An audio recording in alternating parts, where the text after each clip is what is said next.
오늘 본문 말씀 함께 읽고 우리 같이 설교 말씀 들었으면 좋겠습니다. 요한계시록 2장 12절부터 17절까지의 말씀이에요. 네, 여러분 성경 찾으셔서 한 절씩 나눠서 읽도록 하겠습니다. 12절부터 제가 읽고요. 한 절씩 나눠서 읽겠습니다. 버가모 교회의 사자에게 편지하라. 좌우의 날성검을 가지신 이가 이르시되 내가 어디에 사는지를 내가 아노니 거기는 사탄의 원자가 있는 데라. 내가 내 이름을 굳게 잡아서 내 충성된 증인 아디바가 너희 가운데 사탄이 사는 곳에서 죽임을 당할 때에도 나를 믿는 믿음을 저버리지 아니하였도다. 그러나 내게 두어 가지 책망할 것이 있나니 거기 내게 발람의 교훈을 지키는 자들이 있도다. 발람이 발락을 가르쳐 이스라엘 자손 앞에 걸림돌을 놓아 우상의 제물을 먹게 하였고 또 행음하게 하였느니라. 이와 같이 내게도 니골라 남의 교훈을 지키는 자들이 있도다. 그러므로 회개하라. 그리하지 아니하면 내가 내게 속히 가서 내 입의 검으로 그들과 싸우리라. 귀 있는 자는 성령이 교회들에게 하시는 말씀을 들을지어다. 이기는 그에게는 내가 감추었던 만나를 주고 또 흰 돌을 줄 터인데 그 돌 위에 새 이름을 기록한 것이 있나니 받는 자 밖에는 그 이름을 알 사람이 없느니라. 아멘. 할렐루야. 하나님께서 크신 은혜를 우리 모든 지체들 가운데 부어주시기를 예수 그리스도의 이름으로 간절히 축복드립니다.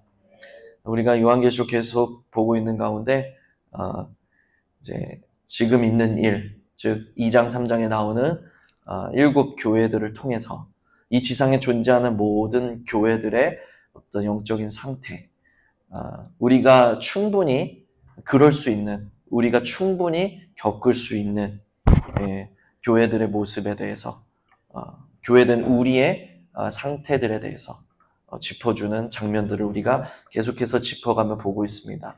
오늘은 버가모 교회에 보내는 편지를 통해서 교회된 우리가 어떤 상황에 처할 수 있는지, 또 그 상황 가운데서 우리가 어떻게 행하는 것이 옳은지 함께 하나님의 은혜 받는 시간 되시길 바랍니다. 버가모는 서머나에서 약 북쪽으로 100km 정도 더 올라가는 곳에 위치해 있습니다. 이곳은 경제적인 그런 부유함은 없었는데 이곳에는 도서관이 하나 큰 게 있었어요. 되게 유명한 도서관이 하나 있었거든요. 그래서 이 버가모에 있는 도서관이 어느 정도였냐면 알렉산드리아에 있는 그 도서관과 이렇게 경쟁을 하는 그런 도서관이었어요. 근데 이 버가모 사람들이 약간 이런 술수에 능한 사람들이어서 계책을 써서 이 알렉산드리아에 있는 도서들을 이렇게 몰래 빼오다가 발각이 되는 바람에 이제 이 버가모 지역으로의 이 알렉산드리, 즉 이집트 권역에서 이 생산되는 파피루스가 수출되는 게 금지가 됐어요. 그래서 이 버가모 지역에서는 무엇이 발달을 했냐면 양피지가 발달을 했습니다. 왜냐하면 이제 더 이상 파피루스를 쓰지를 못하니까 양피지에다가 책을 쓰기 시작한 거예요. 그만큼 이 버가모라는 지역은 경제적으로는 좀 떨어질지 몰라도 문화적으로, 특별히 지식적으로 굉장히 발달되어 있는 곳이었습니다. 그래서 이 지식적으로 굉장히 높은 수준을 유지하고 있었기 때문에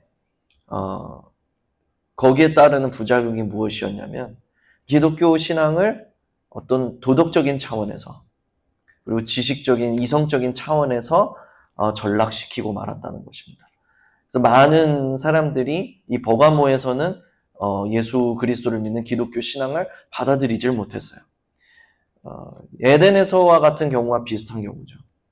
에덴도 당시의 모든 철학과 이상이 지성이 모여있는 장소였기 때문에 바울 사도가 복음을 전파할 때에 큰 어떤 성과를 거두질 못했거든요. 이 버가모라는 지역도 비슷한 지역이었습니다. 그래서 복음이 이렇게 힘을 얻지 못하는 그런 지역이었어요.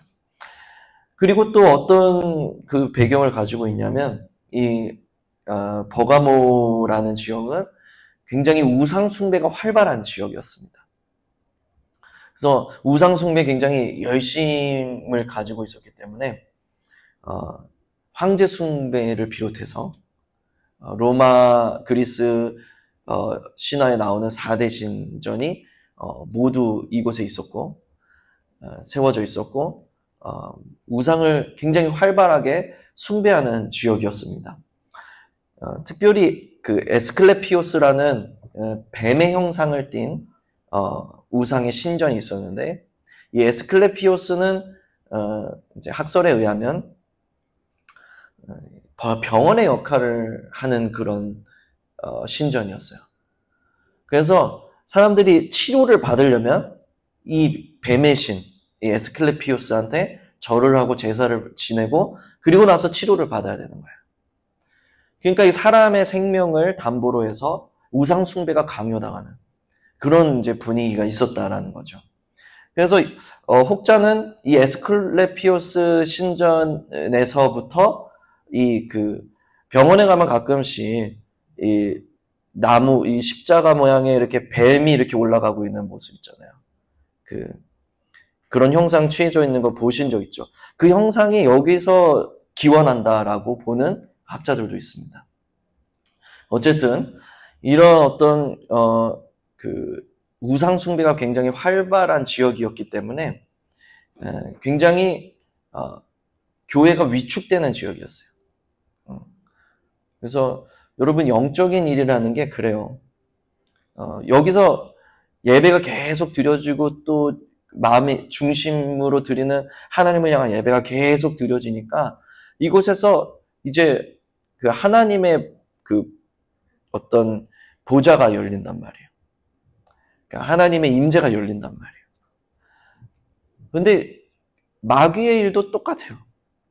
그 우상의 일들이 계속해서 반복되고 한 곳에서 진행이 되다 보면 거기에 이게 마귀의 역사가 열리기 시작해요. 그러니까 이 버가모라는 지역은 표면상으로도 굉장히 우상 숭배를 하지 않으면 이제 병원도 잘 이용할 수가 없고 그리고 도시 사람들 전체가 다 우상 숭배에 깊이 심취해 있다 보니까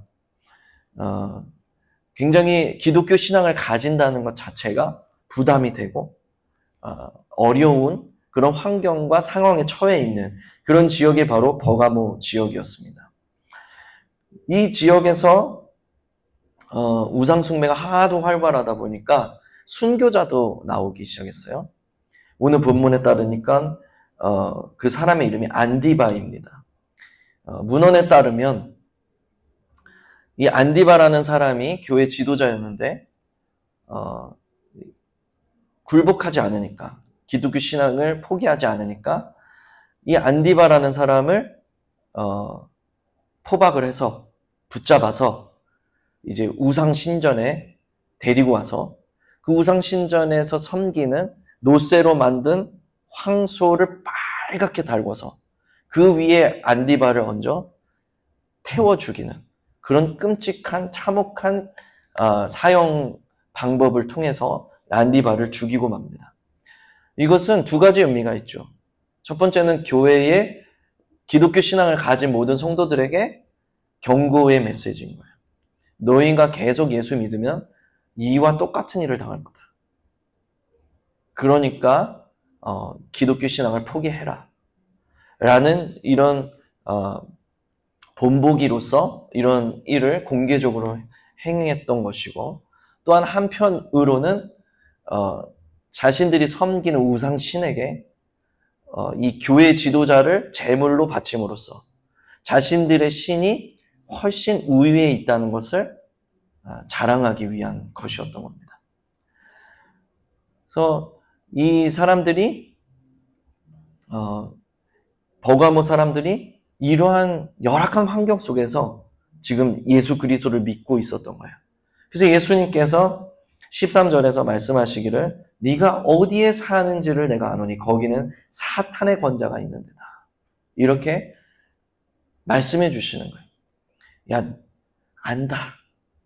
너희가 지금 어떤 형편에서 지금 신앙생활을 붙잡고 있는지를 내가 안다. 예수님께서 알아주시는 거죠. 그리고 너희가 이 믿음을 지키기 위해서 이런 열악한 상황 가운데에서도 신실하게 믿음을 지키기 위해서 싸워왔다는 것을 내가 안다. 예수님께서 말씀해 주시고 계신 거예요. 그러나 이런 핍박 속에서 믿음을 지켜왔지만 버가모 교회에 책망할 것이 있었습니다. 주님이 책망할 것은 14절부터 나오는 발람의 교훈에 대한 것이었어요. 이 발람의 교훈을 따르는 자들이 있기 때문에 책망해야겠다라고 예수님이 말씀하시는 것입니다. 주님이 책망하시는 이 발람의 교훈은 무엇일까요? 친절하게도 본문에서 설명하고 있죠. 발람이 발락을 가르쳐 이스라엘 자손 앞에 걸림돌을 놓아 우상의 제물을 먹게 하였고 또 행음하게 하였느니라. 이것은 민수기에 나오는 그 사건을 바알부올 사건을 말씀하시는 겁니다. 그래서 민수기 22장부터 24장까지 발락 왕이 발람 선지자를, 그러니까 선지자라고 부르지만 사실은 그 지역에서 이름을 떨치고 있던 무당 같은 사람이에요. 그러니까 큰 무당, 대무당.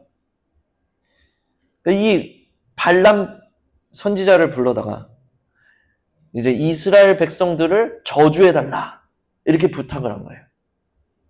그래서 발람이 돈을 받고 와서 많은 재물을 받고 이 이스라엘 백성들을 저주하려고 지금 계속 시도를 하는데 저주를 하려고 할 때마다 그게 축복으로 바뀌어버리는 거예요.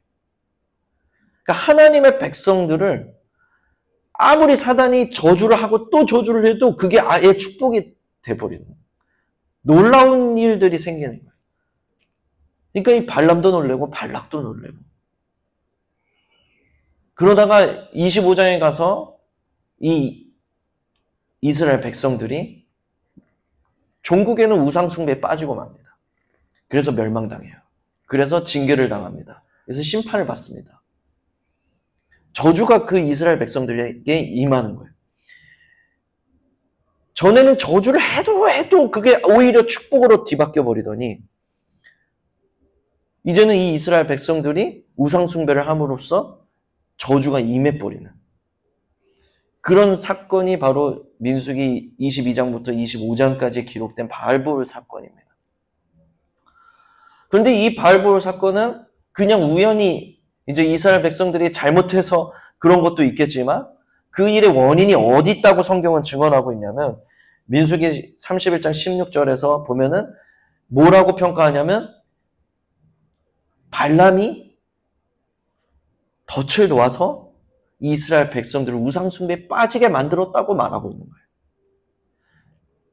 그 발람의 교훈이라는 것은 두 가지로 우리가 이제 살펴볼 수가 있는데 덫을 놓고 사람을 넘어뜨리려고 기다리고 있는 거예요. 덫을 놓고. 약간 정치적인 술수에 가깝죠. 그래서 발람 왕과 발락 선지자가 이 대무당이 서로 야합해서 이스라엘을 무너뜨리려고 지금 술책을 쓰고 그 계략을 써서 함정을 파놓고 이 사람들이 우상 숭배에 빠지도록 기다리고 있는 이게 발람의 교훈인 거예요.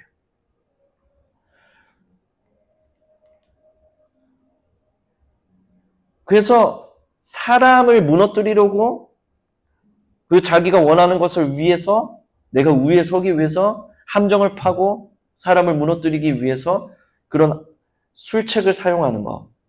그게 발람의 교훈인 거죠. 제가 신학교 다닐 때 재미있지는 않지만 어떤 일이 있었냐면 이 신학생들 가운데에서 통일교가 이런 수법을 써요. 신학생들 가운데서 어떤 사람을 이제 딱 선택을 해요. 딱 점을 찍어서 물질적으로 지원을 합니다. 출처를 밝히지 않아요.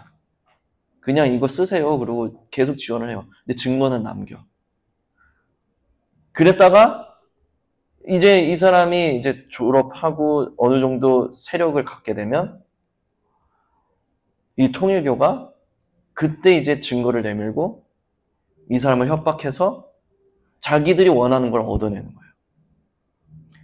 이런 술책을 써요.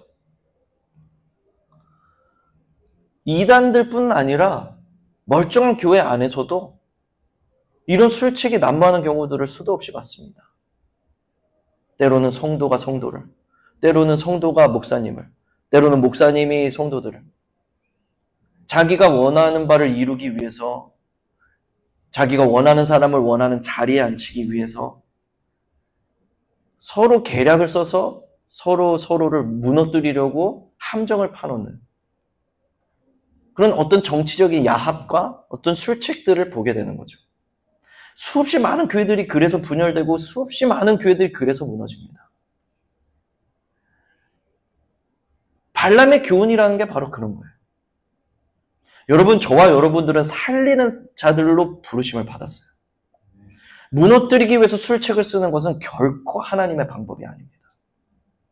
어떤 경우에라도 아무리 내가 바른 일을 한다고 주장한다 할지라도 그 방법이 술책이라면 그것은 발람의 교훈인 거예요.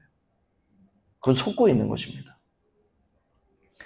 사랑하는 지체 여러분, 발람의 교훈에서 자유하게 되시길 예수님의 이름으로 축복드립니다.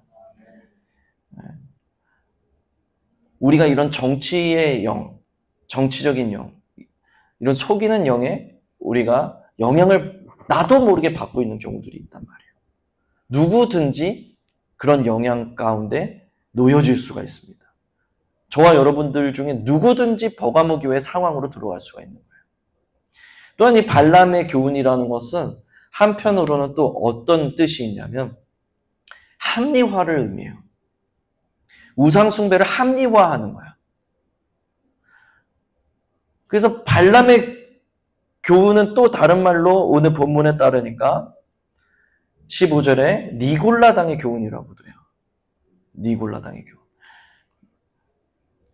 이것은 무엇이냐면 합리화시키는 거예요. 우상 숭배를 합리화하는 그런 걸 뜻해요. 그래서 당시에 버가모 교회에 어떤 일들이 있었던 거냐면 성도들 가운데에서 열심히 예수를 믿지만 신앙생활을 계속 교회 출석하면서 하지만 또한 동시에 황제 신전에도 가서 숭배를 하고 제우스 신전에 가서도 숭배를 하고 에스클레피오스 신전에 가서 또한 절하고 이런 사람들이 있었던 거예요. 예를 들어서 캐톨릭과 우리가 다른 점이 뭐냐면 걔네들은 이 신앙의 합리화를 당연하게 생각을 해요. 그래서 캐톨릭은 어느 지역에 가면은 다 모습이 바뀝니다. 왜냐면 그 지역의 토착 신앙과 융합이 돼요. 그래서 필리핀에 있는 캐톨릭이랑 남미에 있는 거랑 로마에 있는 거랑 다 달라. 모습이 다 달라요. 한국에 있는 것도 달라요. 한국은 어떤 식으로 그 토착 신앙과 융합이 됐냐면 조상 제사를 인정합니다. 그래서 유교에서 드리는 이 조상 제사를 인정을 해버린단 말이에요. 괜찮아. 그래도 돼. 그래도 예수님 중심으로 믿고 있잖아. 괜찮아. 이런 사람들이 나타나니까 어떤 유혹에 빠지냐면 잘 믿고 있던 사람들도 이 양다리 걸치는 사람들이 그냥 아파도 그냥 절하고 가서 치료받고 또 무슨 일 있으면 어디 또 신전 가서 그거 절 한번 하고 또 유익을 얻어오고 너무 쉽게 사는 거야. 그냥 술에 술 탄 듯 물에 물 탄 듯 그냥 나는 믿는 사람인데 그냥 그 세상 사람들과 아주 동화가 잘 되어서 거치는 것 하나 없이 스트러글 없이 그냥 편하게 신앙생활을 하더라는 거죠. 그러니까 같은 교회 다니는 다른 성도들이 어떤 유혹을 받냐면 나도 좀 편하게 신앙생활 했으면 좋겠다. 이런 유혹을 받기 시작한다라는 거예요. 여러분, 신앙은요, 기억하십시오. 신앙은 보수적으로 하셔야 돼요. 보수적으로 하셔야 돼요.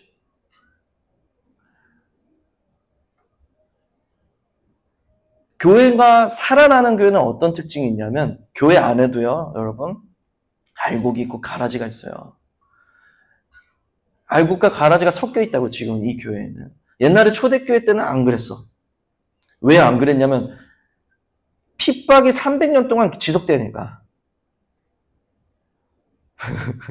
핍박이 300년 동안 지속되면서 믿음 없는 사람들은 교회를 다닐 수가 없어요. 다 지하 굴 속에 기어 들어가가지고 신앙생활을 하는 형편인데, 믿음 없으면 그 일을 지속할 수가 없죠. 그러니까 교회 다니는 사람이 100%다 믿음 있는 사람들이에요. 신앙을 칼같이 지키는 사람들이라고요. 근데 문제는 언제부터 생겼냐면 313년인가 이제 핍박이 끝나면서 교회 안에 가라지들이 막 들어오기 시작한 거예요. 믿음이 없어도 그냥 우상들 섬기듯이 교회 다니는 사람들이 막 생겨나기 시작한 거예요. 그러니까 교회 안에 가라지도 있고 알곡도 있게 된 거예요. 그러니까 이게 어떤 결과를 낳냐면 살아나는 교회와 죽는 교회가 생겨요. 살아나는 교회는 어떤 교회일까? 알곡이 세력을 얻는 교회예요. 그래도 오직 믿음이다. 오직 예수다. 오직 은혜다. 선포하면서 세상과 구별된 삶을 사는 거룩한 성도들이 힘을 얻어가고, 그래서 항상 이 회색지대에 있는 사람들이 있거든. 그래서 이 회색지대에 있는 사람들이 이 알곡 성도들을 따라가는 거야. 그래서 교회가 점점 더 신앙으로 굳건하게 세워져 가는 거죠. 교회다운 교회, 살아있는 교회, 예수 그리스도께서 주인 되신 교회, 사람이 정치질하지 않고 하나님이 왕 되신 교회, 그런 교회가 돼버리는 거예요. 근데 죽어가는 교회는 어떤 교회냐면 이 가라지들이 세력을 얻었어. 그래서 교회가 어떻게 되냐면 이 중간지대에 있는 사람들이 이 가라지들에게 딸려 들어가는 거야. 그러니까 교회가 점점 어떤 구조가 되냐면 사람이 다스리는 다른 그냥 정치판과 다를 바가 없는, 다른 동호회와 세상 동호회와 다를 바가 없는 그런 교회로 전락해 가는 거예요. 돌아다니면서 무슨 구경하러 다니고 뭐 모임도 즐겁게 가지고 할 건 다 해. 근데 믿음이 점점 차갑게 식어가고 예배가 점점 차가워지고 형식화되어 가고 화석화되어 가고 그러는 거예요. 왜냐하면 살아계신 하나님의 역사가 점점 더 없어지니까. 주님은 살아있는 성도들 위에 임하십니다. 그분을 진심으로 갈망하고 원하고 찾고 두드리는 그 순결한 신부들 위에 임하시는 거예요. 그래서 오늘날은 교회들이 어떤 교회는 살아나고 어떤 교회는 점점 영적으로 어두워져 가는 게 바로 교회 안에 가라지도 있고 알곡도 있기 때문에 그런 거예요. 이 버가모 교회에 어떤 있었던 이 발람의 교훈은 이 버가모라는 어떤 상황 가운데에서 이 버가모 교회 교인들이 큰 유혹에 빠져 있었다라는 것을 의미하는 거예요.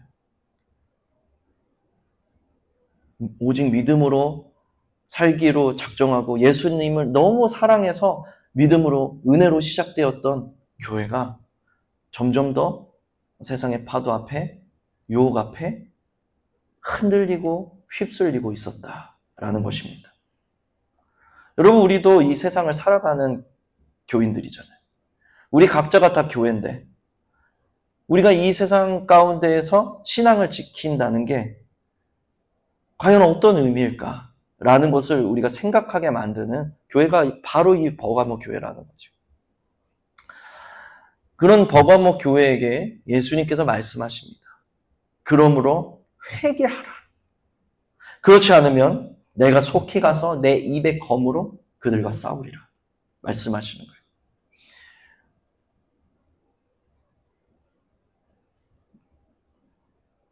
어떤 자기 유익을 위한, 자기 목적을 위한 수단으로 인간의 교활한 술수와 계략으로 자기의 어떤 모든 목적을 이루어 보려고 하는 그 정치의 영. 그게 발람의 교훈이고, 또한 한편으로는 세상과 신앙을 혼합하는, 양다리를 걸치는 그 합리화가 발람의 교훈인데, 너희가 그 정치의 영에서 돌이키고 너희가 그 혼합주의에서 그 양다리 걸치던 삶에서 돌이켜 이제 나만 사랑하지 않으면 내가 내 입의 검으로 그들과 싸우리라 말씀하십니다. 왜 하필 입의 검으로 싸울까요? 입의 검은 주님의 말씀의 검을 뜻하는 거예요. 주님은 말씀이면 족해요. 사실 주님이 이 땅을 말씀으로 창조하셨듯이 사단과의 싸움도 여러분 뒤에 가면 보이겠지만 이 아마겟돈 전쟁도 사실은 전쟁으로 표현됐지만 전쟁이 아니에요. 사실 주님이 그냥 말씀하시고 명하시니까 그냥 그들이 멸망해버립니다. 주님은 말씀이면 좋게요. 지금 당장이라도 주님께서 명령하시면 이 지구가 흔적 없이 날아가 버릴 수 있습니다. 달을 명령해서 갑자기 지구로 돌진하라고 명하시면 그대로 될 거예요. 그럼 이 지구 어떻게 되겠습니까? 이 지구부터 명령하셔서 태양으로 돌진하라고 명령하신다면 여러분 이 지구의 운명이 지금 즉시 어떻게 되겠냐는 거예요. 주님은 말씀 한마디면 끝납니다. 그 주님과 싸우는 사람들은 아주 미련한 사람들이에요. 이 세상에 제일 미련한 사람들이에요. 그래서 제일 지혜로운 사람들이 어떤 사람들이냐면 바로 두 손 들고 항복하는 사람들이에요. 주님 잘못했습니다. 용서해 주시옵소서. 주님 제가 죄인입니다. 이 사람들이 제일 세상에서 지혜로운 사람들이에요. 그 주님께서 회개하라 내가 너희와 싸우리라 말씀하시는 거는 기회를 주시기 위해서예요. 아니 이 말을 하실 필요가 뭐가 있어 사실은. 그냥 꼴보기 싫은 것들 야 태양아 떨어져라 이러면 끝나는데 이 말씀을 굳이 하고 계시는 이유는 저와 여러분들이 살리고 싶으신 거예요.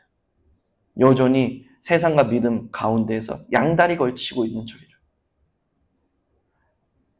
여전히 내 목적을 위해서 수단과 방법 가리고 싶어 하지 않는 내 안에 꿈틀대고 있는 내게 손대고 있는 그 정치의 영을 회복하지 않고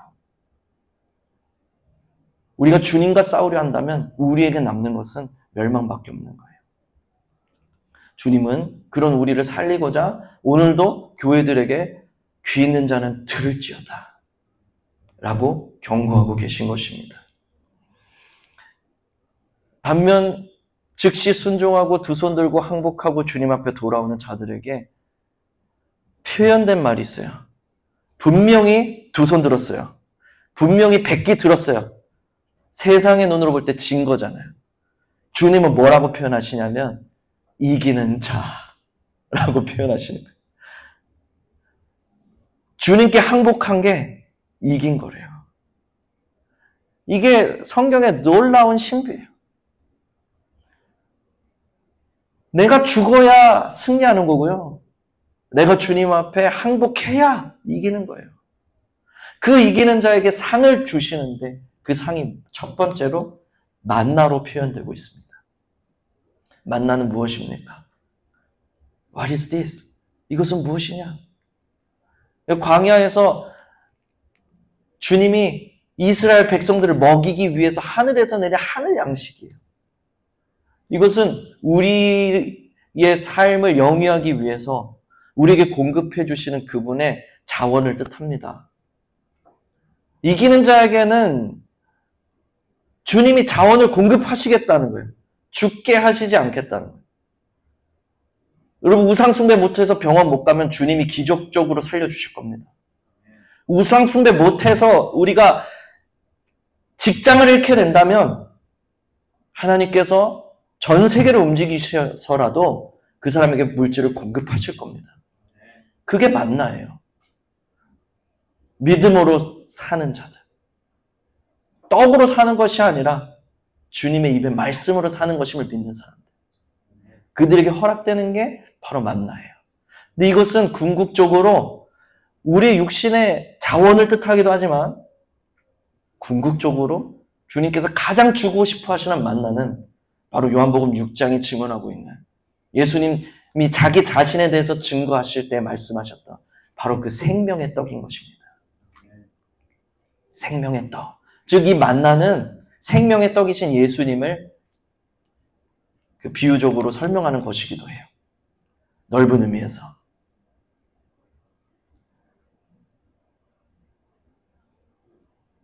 이 세상의 그 어떤 것으로도, 돈으로도, 우리의 노력으로도, 우리의 착한 도덕적인 그런 공덕으로도 살 수 없는 것이 바로 예수 그리스도의 은혜입니다. 그걸 주시겠다는 거예요. 그 생명을 우리에게 주시겠다는 거예요. 그래서 여러분, 믿음으로 사는 사람들은요, 그냥 만나서 몇 마디만 나눠도 그 생명력이 내 안에 공급되는 것 같아요. 믿음의 사람들이 하는 말은 똑같은 말을 해도 달라요. 그 안에 있는 생명이 흘러가는 거야. 믿는 자들에게는 그 배에서 생수의 강이 흘러넘치리라. 주님 말씀하셨던 것처럼. 그것이 바로 우리의 만나 되신 예수님을 소유한 자들의 축복인 것입니다.